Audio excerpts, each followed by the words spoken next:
না না, ওটাতে এসআইআর এ আপনি ফর্মে দেখবেন প্র্যাকটিক্যালি 3টে পৃষ্ঠা ফিল আপ করতে হচ্ছে, বাকিগুলো ট্রাইব্যুনালে যার নাম আছে তার একটা পৃষ্ঠা আছে, সিএ তে অ্যাপ্লিকেন্টের আছে, কাস্টের আছে, ওগুলোতে কার্যত কিছু নেই, এগুলো তো করছেন। দেখুন,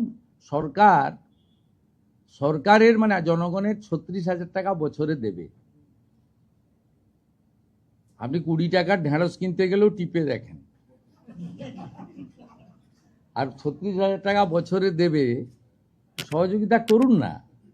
আরে এই যে তারিকুল, হাজিকুল, রফিকুল, কৃষির সব নাম আছে, না না এই নামগুলো বিখ্যাত নাম সব, রাকিবুল, মুস্তাফিজুর, আর কি কি সব নাম রয়েছে, তারিকুল, এই যে 22টা অ্যাকাউন্ট, তো হিমশৈলে চূড়া মাত্র। শুধু জঙ্গিপুর ব্লকেই আমরা 3,000 বের করব। আমি আপনাকে বলছি, ভয়ঙ্কর চিত্র আছে।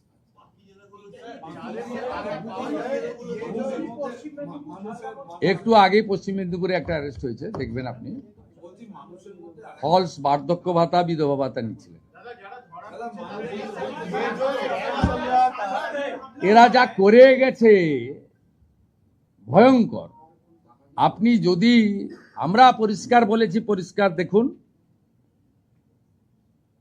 উচিত প্রাপকরা প্রত্যেকে পাবেন, তাড়াহুড়া একদম করবেন না। আমরা বুধবার থেকেই ট্রান্সফার করতে শুরু করব এবং প্রতি 7 দিন অন্তর সংশ্লিষ্ট মন্ত্রী বা আমাদের সরকার আপনাদের ব্রিফ করে দেবে যে কত ভেরিফাইড হলো। এখনই তো ধরুন ডেলি 2 লক্ষের বেশি ভেরিফাইড হয়ে যাচ্ছে, মানে জমাটা আমি বলছি না, ভেরিফিকেশন আমরা করে নিচ্ছি, একদম জেনুইন লোকজনের লিস্টই এসে যাবে।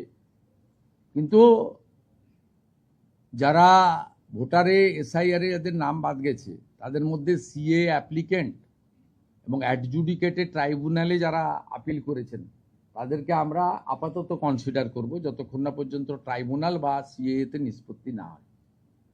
যে ভোটারই নয়, সে কি করে সামাজিক ভাতা পেতে পারে? টাকাটা তো আপনার, টাকাটা তো কোনো পার্টির ব্যক্তির নয়। আপনি করলেন মহিলাদের জন্য, তারিকুল রাকিবুলের জন্য তো নয়, চন্দ্রকোনার টিএমসি নেতা উত্তম সাউর জন্য তো নয়। এইখানেই আমাদের সরকারের নীতি এবং উদ্দেশ্য।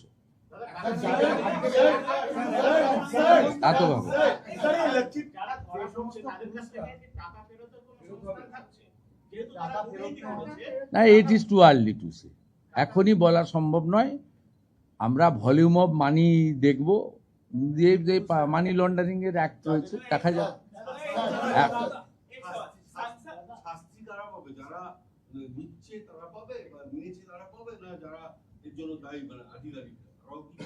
আধিকারিকদের দোষ দেবেন কেন? কিছু আধিকারিক ইনভলভ, ঠিক আছে, কলকাতা কর্পোরেশন থেকে হয়েছে এগুলো, জঙ্গিপুরেরটাও এখানে হয়েছে। আপনি আগের সরকার কি ভেরিফিকেশন করেছে? 2 জন লিখে দিয়েছে ইনি ইমাম, উনার কোনো ধর্মীয় প্রতিষ্ঠান নেই, কোনো মসজিদে উনি অ্যাটাচ নন, তাকেও ইমাম ভাতা দেওয়া হয়েছে। আপনার এই লক্ষ্মীর ভান্ডারে ভেরিফিকেশন হয়েছে? যুবশ্রীতে ভেরিফিকেশন হয়েছে? আপনি 10 পাসকে দিয়েছেন তো? আমি আপনাকে কয়েকশো দেখিয়ে দেবো 4 পাসকে দিয়েছেন।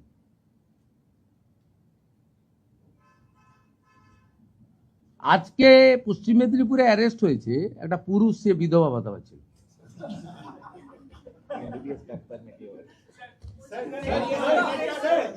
একটু একটু একটু আমাকে পরিষ্কার করতে দেন, একটু টাইম দেন।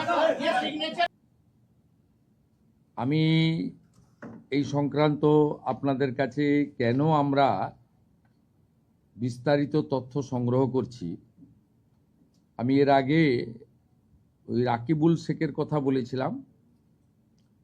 এই কেসে অনেক বড় পর্দা ফাঁস হয়েছে। বহরমপুর পিএস কেস নম্বর 843/2026, এখানে এখনো পর্যন্ত 22টা ফলস অ্যাকাউন্ট পাওয়া গেছে, যেখান থেকে মহিলারা নয়, পুরুষরা লক্ষ্মীর ভাণ্ডারের টাকা নিচ্ছে, এবং এটা অনেক বড় সংখ্যা হবে।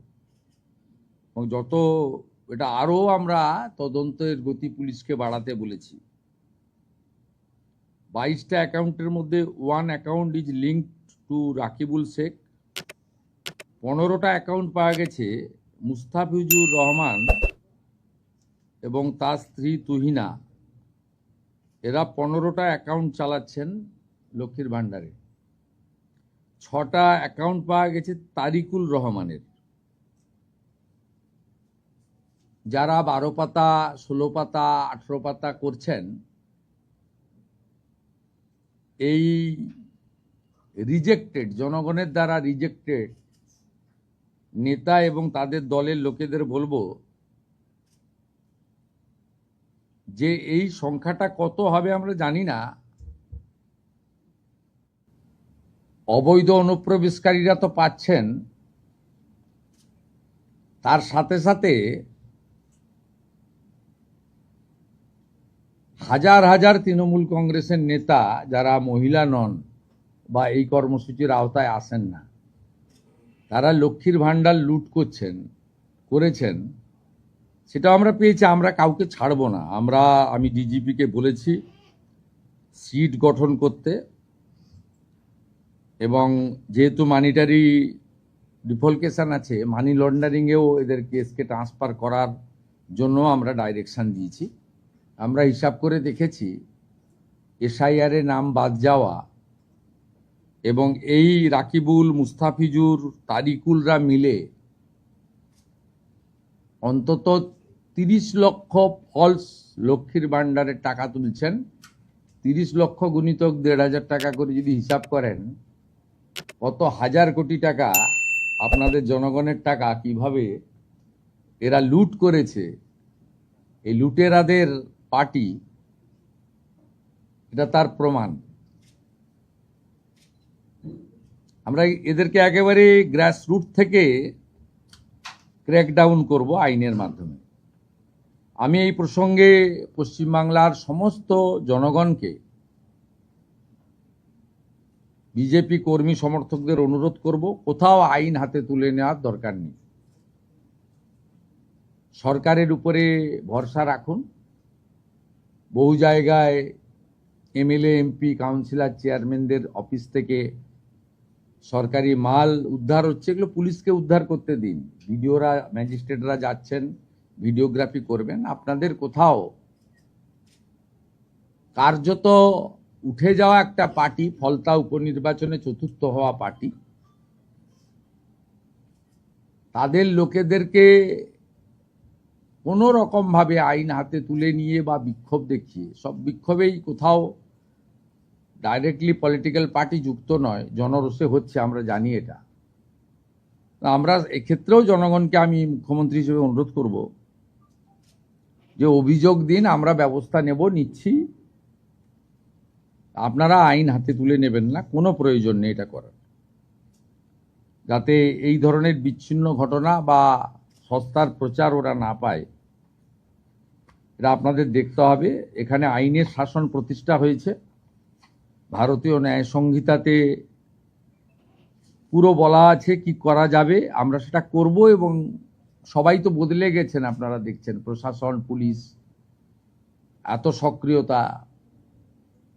আপনাদের মিডিয়াও অনেকটা বদলে গেছে। এই বদলটাই মানুষ চেয়েছিলেন। শুধু মুখের বদল, নামের বদল, দলের বদল নয়, ব্যবস্থার বদলও চেয়েছিলেন। অনেকটা হয়ে গেছে, কিন্তু 1 মাসও হয়নি, 3টে সপ্তাহ পেরিয়ে 4র্থ সপ্তাহে এত তাড়াতাড়ি এর থেকে বেশি কিছু করা সম্ভব বলে আমার মনে হয় না।